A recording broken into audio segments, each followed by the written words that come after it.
Coming up next, we're going to have John Gallant. Now, John has a really interesting presentation. He's going to be talking to us about secretless development from local to cloud with the new Azure SDKs, Project Tye, and Kubernetes. So it sounds like there's a lot of cool stuff in here, John. So I'm going to go ahead and let you take over. All right, great. Thank you. All right, so I'm John Gallant. I'm on the Azure SDK team, and I do a bunch of work with Azure Developer Experience.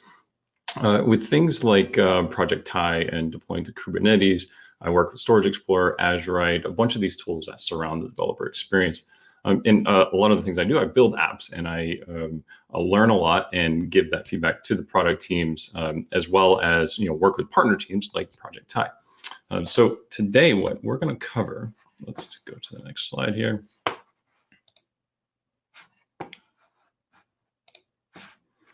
Three big things. The new Azure SDK, we heard Jeff talk a little bit about that. The new preview Project Tye, and how that all relates to Azure Kubernetes. So a quick mention about the new Azure SDK effort. Please go back and view Jeff's talk earlier. But the gist of it is that it's all about developer productivity. So what we want to do is help improve developer productivity for our team, as well as anybody using Azure. So when we joined or formed the team a couple of years ago, we looked at the landscape of the Azure SDKs, and we discovered that they're spread out amongst many repositories. So we have, I think, dozens, maybe 100 repositories out there with all the various languages and services. It was really hard to keep track and didn't have a consistent experience, which means developer productivity dropped. So what we wanted to do is say, how can we improve things? And we said, let's have consistent language support, consistent OS support, a consistent CI/CD pipeline, as well as consistent package delivery to all of the mainstream package managers. So you can see at the top, it's kind of chaos, what we adopted, and the new is the bottom is what our aim is to go to something much more consistent, much more predictable. And so we have all of these design guidelines that we'll talk a little bit about later, but they're all open source, and we'll reference those. So to get to the main SDK website, go aka MS-AZ SDK, which we'll take a look at in a minute. And then a 3-minute video that I created, aka MS-AZ SDK/intro, will bring you through that in much more detail, as much detail as we can get in 3 minutes. So what we're going to talk about today is how we can use Azure SDK and Tye together to build secretless applications. And by secretless, I mean the only secrets that are stored are in Key Vault. So local development as well as cloud development, you are not storing or having to manage your own service principals. And we can do that through the new Azure Identity library, which I'll talk about in a minute. And so locally, we are using Azure CLI, the credentials that you already have. And in the cloud, we're using managed identity. And any other secrets, like I said, are stored in Key Vault. So how that looks is like this.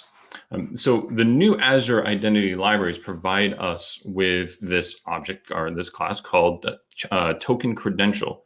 And we have a slew of classes that are derived from token credential, and token credential basically gets tokens. And so from a developer experience perspective, you have the Azure CLI credential, you have VS Code credential, you have Visual Studio credential, and a slew of other developer credentials. So for Java, we have IntelliJ credential, for example.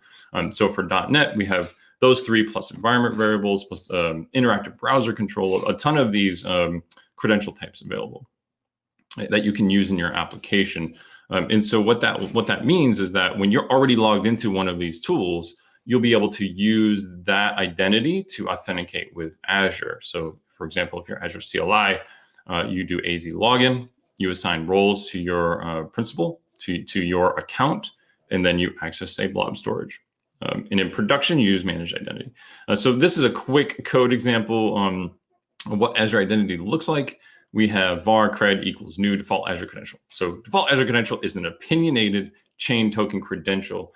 So what that means is it first looks for environment credential. So look for Azure _client _ID _client _secret and tenant ID that you have stored in environment variables. It'll look for managed identity and then a slew of developer credentials, Azure CLI, and so on. So it's an opinionated way of building, a chain token credential, which you can see on this on the next line here is an example of a custom chain token credential. So if you don't want to use Azure credential, you want a your own chain, you can build it however you like. So you have managed identity credential here, and then Azure CLI. So what this does is it will first try managed identity credential, a fast fail. If that fails, it will try Azure CLI credential. If it can't find it either, it will just fail. And then, as you can see, getting back to the consistency and productivity part of things, you can see that the last line there is new secret client. So all of our clients, all of them that support OAuth and token-based authentication, accept a token credential as one of the parameters into the constructor. So you see URI here, that's the URI to your key vault. And then credential is one of these objects that you've constructed. The clients are smart enough to know when it needs a token. So you don't have to get a token at a time. You just pass that in. It will call get token on that token credential object and be on its way. So let's take a quick look at a quick breeze through. This is the app we're going to look at a little later. Take a quick look here. So we have the Azure SDK website. So this is AZ SDK, AKS MS AZ SDK. So all of the releases here, you can see that we have a lot of packages. So when we built this website back in November of last year, I think we had 7. Yeah, it's continuing to grow. These are the libraries that follow the new design guidelines. As you can see, we have many that are in GA, and we ship betas continuously. We ship monthly. So you can come here, you can find all of the new client libraries, all the new resource management libraries, which are in preview for .NET. And then this all tab is, I've been working hard on this, but this is all of the libraries that have ever been published for Azure. There's a lot of them out there. What we're trying to do is, as part of our inventory, is collect them all. And we decided to just open source all of them so you can find, so this is like the de facto list of repository of packages. And we have the same across all the languages. So let's just take a look at the website. So up at the top, we have blog. So let's just make sure that you are subscribed to our blog, and we have weekly posts, sometimes twice a week. And we also have guest posters. And so we are, if you have a good experience with the Azure SDK or want to, share your experience, please do contact me, and I can set you up to be a guest blogger. Daniel Krzyzkowski did a good post. Mike McCall did one. We have a lot of good posts out there that you can go and follow up and read on. So also from this website, we have all the guidelines, open source, published right there that you can review. You really shouldn't have to, but sometimes it's good to go and reference and see, what were the design decisions behind the libraries and so on. And also we have the releases page, which is this, and we have the API reference, which we'll talk about in a second. We have this GitHub link here, which takes you to the central repositories. The links to everything that we create are here. So we call this kind of the landing repository. It's a good one to go to. And then obviously we're on Twitter. So Azure SDK, please go follow us right now. And we post quite regularly about new SDK stuff coming up. So definitely good to subscribe there. So let's take a look at a scenario. Say you're looking for the table client. You come here, you click on client libraries because you want the latest one, and you find table. Okay, so then you see the tables is in beta right now, beta 2. We have Microsoft Docs, we have GitHub Docs, and we have the source code all linked there. So if you wanted to install it, you click the NuGet link, you add a package however you'd like through the .NET and CLI, package manager, or what have you, and then you go here. These are the official Microsoft documents for the client library, and it contains the latest version, a preview version, and the old version. So what we did is we currently this platform doesn't support every version ever published. So what we did is we created a website like this that publishes every version of the library documentation. So if you happen to be on a version that is not mainstream, we hope to provide that documentation for you. But eventually those will be merged, so you don't have to worry about that. And then we also provide a link directly to the source code from that releases page. So if you have to debug something, you want to research something, or whatever you need to do with that. Okay, So let's switch back over to slides. So that was just a quick introduction there to the Azure SDK. So let's talk a little bit about this app I've been building. So I wanted to build an app that uses many of these Azure SDK libraries as possible, and something that we can continually grow on. So if we have a new library come out, we could integrate it into the apps. And one of the libraries that we support includes extracting text and analyzing sentiment. And I thought, what better way than to extract text from memes and decide if they're positive, negative, or neutral memes. So I created Memelizer. And this is all open source, John GIO, Memelizer on GitHub. So let's talk about it. So you click the plus sign under the logo. This is not currently public because it's easily hacked, and I didn't want the risk of having images out there that were not safe for kids. So when you click plus, it will add a random meme from Reddit to the list here. It will extract the text, determine the sentiment of that text, and then change the border color. So green is going to be positive, yellow is going to be neutral, and red is going to be negative. So my kid actually uses this. He'll come here, he'll click plus and just read memes for a bit. He finds it entertaining. So there's some value here. So the goodness behind the funness is this architecture here. And so what we have here are a Blazor WebAssembly web app. So I tried to use all the latest and greatest stuff in building this. So Blazor WebAssembly has been a treat to work with. ASP.NET API, a .NET service, which is actually just a console app that runs in a container, as well as an Azure function. And so how that works is you post an image. See number one there, you post an image to the API. The API adds it to blob storage, adds it to a queue. The .NET service receives those messages, extracts the text. Number 6 gets the sentiment, saves the document, and right now that we have a data provider model, so we can try the new Cosmos library or the new tables library. And so there's a switch there that you can turn off and on through configuration. And then once that's saved, it goes back to another queue, back to the Azure function, signal our service, and then back to the Blazor front end. There's obviously many ways you can build this app. You can do functions, you can do whatever you want. But I wanted to build something that uses as many of the libraries as possible. As speaking of libraries, so I mentioned the Azure table library that we are in beta.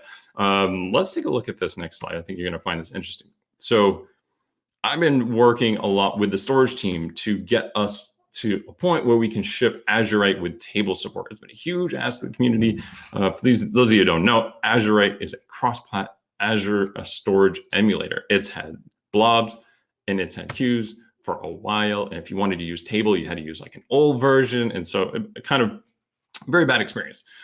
So we worked hard to get a preview one ready for today. And so now the app is all running on preview one. Azurite is running, so I'm saving the table storage. I pushed out a sample at John GIO Azurite-table-Tye. Go take a look at that. Please use it. Let us know if it works or not. We're also working hard to get that to work in durable functions. So coming soon on that. So let's go and take a look at how we're doing secretless in the Memelizer codebase. So this is an identity class here. This has a chain token credential, and I'm calling get credential chain. And this is shared amongst all my clients, so you can reuse this. And I am saying I want to use managed identity and Azure Select credential, just like we saw in the slide earlier. Okay. Then when I new up my clients, I have my data provider and I initialize it based on some config value. I initialize my data provider and I pass it that same credential that I initialized up here. I then initialize my other clients. So I have app config, I have blob, I have queue, I have another queue, I have form recognizer and text analytics, all using that same Azure CLI credential for local or managed identity when I ship to production. Okay. And then in the queue service, you just new up that client, initialize async, and then you can access your clients that way. So this right. So all I had to do locally is just AZ login, and this just works. Inside of my Cosmos data provider, how I have no secrets is when I want to get my Cosmos key. So Cosmos doesn't officially support, Azure Active Directory or OAuth. So what we need to do is store the secrets somewhere. We don't want to store it in application code at all. So we want to put it in Key Vault. So I'm using that same credential. My credential has the appropriate permissions to access Key Vault. I'm getting that secret name. And then when I new up my Cosmos client here, I'm passing it that key. I also took it a step further. So I've been playing with functions a bit. And I realized that functions, can use some work when it comes to the secretless development paradigm. They, expect you to store your settings in local settings or environment variables. But for locally, what I wanted to do is, store locally and production, store my secrets connection strings in Key Vault. And so what I'm doing here is inside of the function startup configure method, I am calling Key Vault using the Key Vault clients. I am getting the secrets, and then I am setting an in-memory collection here, and then adding those to environment variables, and then the client sync function just automatically works. So let's take a look at that here. So you can inject regular environment variables into the bindings like so, and you can also pull this from an environment variable here, which I set in my startup. So a super good way to integrate Key Vault into Azure Functions. Okay. And then just quick look, this is my .env file. It's super simple and it works across all of my applications. So whenever I load an app, I always just load my .env file. Also, this is all Terraform. So all the Terraform scripts are up there that you can use in your own apps. But I just have a couple of variables here. So there's no secrets stored in my code at all. Okay, so let's jump back to the slides. So the next big thing that we're going to talk about is Project Tye. So as I was bringing my app to Kubernetes, I discovered that, wow, it is very difficult to do inner loop Kubernetes development in the current state. There's so many tools and so many YAMLs. And just the cognitive overload is crazy. And so what I did was I did a phone a friend a lot. So Vita has been helping me out. Noel has been helping me out to try and figure this out. But there's so many things that you have to do when you want to take an application from local to containers to Docker Compose, Azure Kubernetes Service. There's just so much. And so as I was doing this, Fowler said, hey, check out Project Tye. I did, and I'll tell you what, I love it. It's absolutely a lifesaver, and I'm going to show you how. So basically on the left, you have all these tools. On the right, you have Project Tye. I'm going to get into this in detail. So we have all of these things that you need to do for inner loop development, right? When your end game is Kubernetes, when you know that you're going to have to ship to Kubernetes, meaning that you're going to have to containerize your app, you're going to have to think about all the Kubernetes things, you have to go through a certain flow. And honestly, a lot of people, copy and paste from existing applications that they've already built, don't know that Compose exists, don't know that Scaffold exists, and just don't know that these tools exist. So they struggle really hard to get anything going, and often just leave in frustration, which was, I was there many times. So let's talk about each of the things that you need to do and how Tye can replace them. And I'm gonna switch back and forth between code so you can see what I'm talking about. Okay, first thing, containerized projects. So with other tools, you have to create Docker files.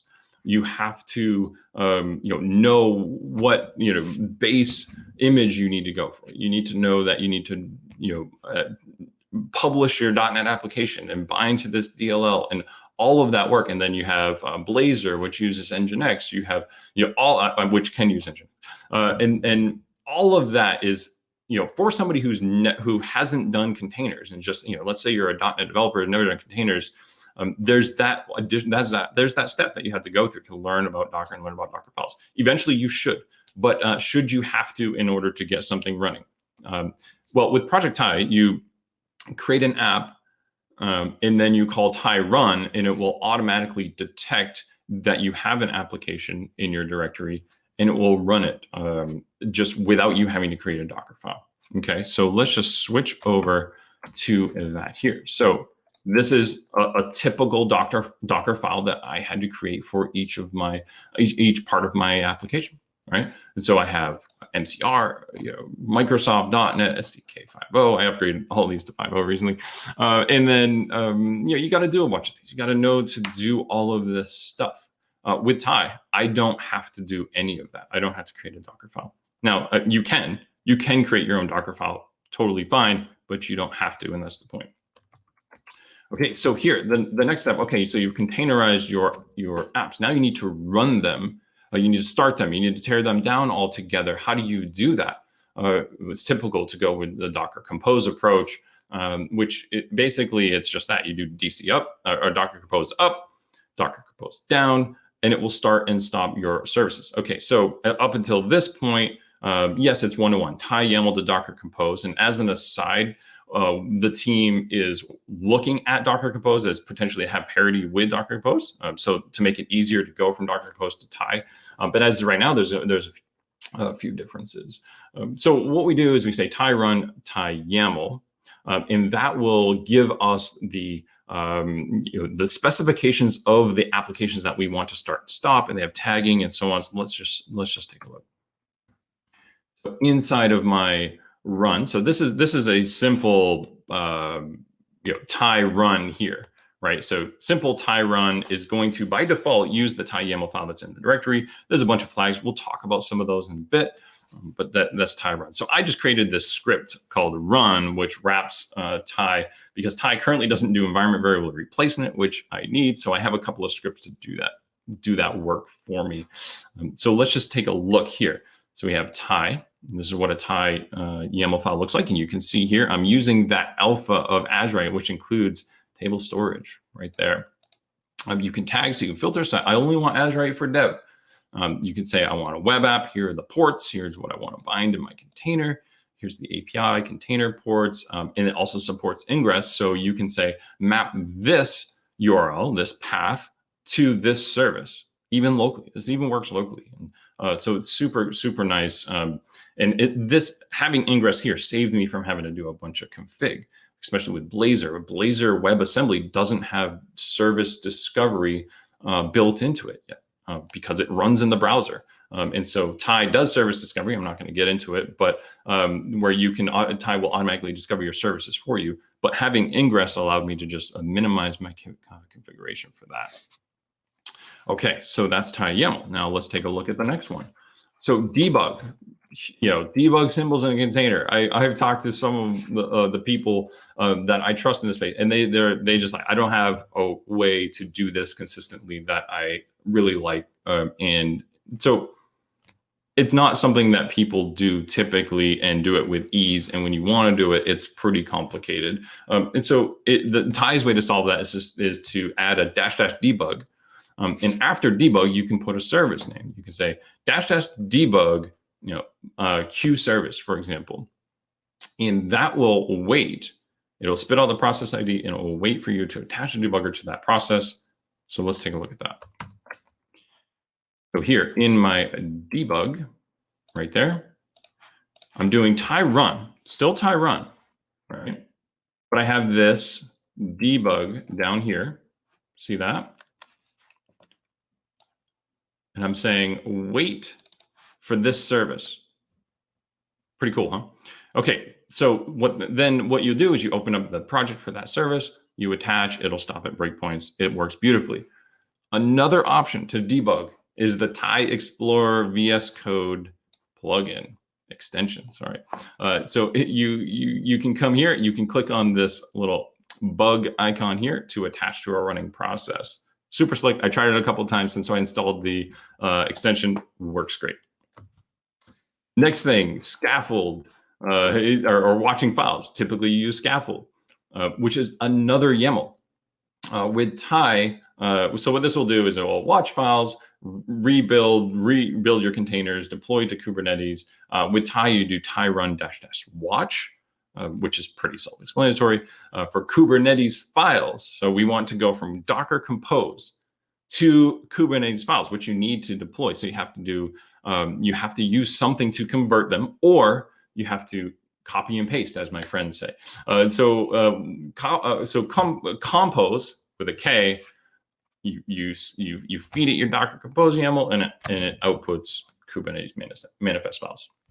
So with Tye, you don't have to worry about those manifest files at all. But if you want to, you can use the Tye generate method, which will spit out the file. So let's just take a quick look at that. Take a look here. So this is after running Tye generate. Yeah. So here you go. So deployment, all of this stuff, all the services, all of those things are all defined right there in that, including ingress. So like I said, you don't have to think about it, but it's available if you need it. Right. The next thing is deploy. So when you want to deploy to Kubernetes, you can use kubectl, you can build a Helm chart, or instead of those things, you can use Tye deploy. And that's going to talk to a container registry. It's going to build your containers. It's going to push that registry, and it's going to push your Kubernetes manifest files to the Kubernetes context that you've specified, right? So super handy. Taking a look, we have 1, 2, 3, 4, 5, 6, potentially 7 tools that Tye replaces. And I personally can't see I can't see myself going back to the old way. And I wish I would have had Tye, months ago when I started. So I hope you check it out. I hope you start there and don't have to go through the pain that I went through. So let's take a look here. Okay, so let's wrap it up. So I want you to get in touch with me, anybody else on the Azure SDK team. You can contact us. You can follow through Twitter. Give us feedback on GitHub. We are on GitHub. We have all our repositories, our issues, everything is filed there. So please do go visit us on GitHub. All of our releases, start using them, contributing to them. Subscribe to our blog. So two big things to check out: new Azure SDKs and Tye. So thank you very much. Let's take some questions. All right, John. So it looks like you got some questions for you. So let's get to it. First one's from Dan. Dan is asking, question for John: desktop apps can't have managed identities. How can a store app access Key Vault without storing credentials strings in source code or config files? Yeah, so in that case, you would want to use something like the interactive browser control. And what that allows you to do is to the end user would get a pop-up and say authenticate, and then at that point, if you have MFA enabled, they would follow that authentication path. So that's a good way. I know a lot of people in the identity space, but please do reach out to me on Twitter if that doesn't answer, and we can get that resolved for you. Sure. All right, let's move on to the next one. Alex is asking, do you have any advice towards Git repo structure? For making it easier to use tools like Tye, it makes sense to combine several microservices into one repo. On the other hand, dividing in several repos makes releasing/deploying individual services easier. Yeah, so one of the things with Tye is that you can specify as a service, you can specify other YAML files. So you can do that construction like you're talking about. For my sample app, Memelizer, I decided to put all in one Tye YAML file. And somebody else asked a question today too on Twitter, which was, how do I manage, building and deploying only certain, services? So there's a lot of these complex scenarios that I would love to dig deeper into. So all the capabilities might not be there right now, but let's hear your scenario and let's flesh it out. All right, sure. And let's, I think we have time for just one more question. And this one is coming from Metro Developer.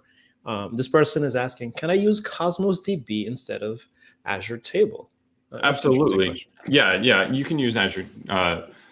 You can use Cosmos DB instead of Table for sure. And take a look at the Memelizer repository. I actually have a data provider in there where you can switch between the two, but it's full code for both Cosmos and Table. The Table, Azure supports Table emulator, but Cosmos has its own emulator, if that's what you meant. Yeah. All right, great. Well, John, thank you so much, man. That was a great presentation. I know for me, I've been playing around a lot with Tye, so I didn't know until today that there was a VS Code extension. So I'm going to make sure I spend some time today and go ahead and check that out. You got to know some people. No, it's coming. Apparently, I don't know the right people, man. I need to work that out.